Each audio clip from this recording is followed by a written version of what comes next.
እንዴ ሳላ በስተቱ 200,000 ብር ገባ። እስቲ አረ እንዳመለስላቸው አሪፍ እንዳመለስላቸው።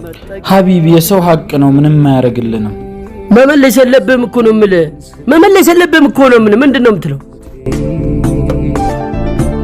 እንዲያው ሰው ነኝና እንከን የበዛ ዱንያ ስትፈትነኝ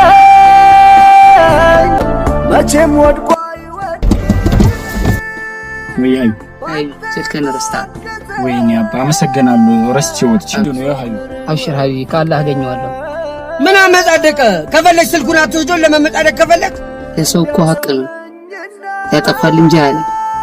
እሱም ማለከነ ፈይሰል በቃ ለሰውየው ቃ ብር የገባልበት ስህተት መልስለት። እሺ ይባል መልስለት። ሀቅ ነው፣ ምንም ያደርግ። በእውነት መቼም ወድቆ አይወድቅ። ሃሎ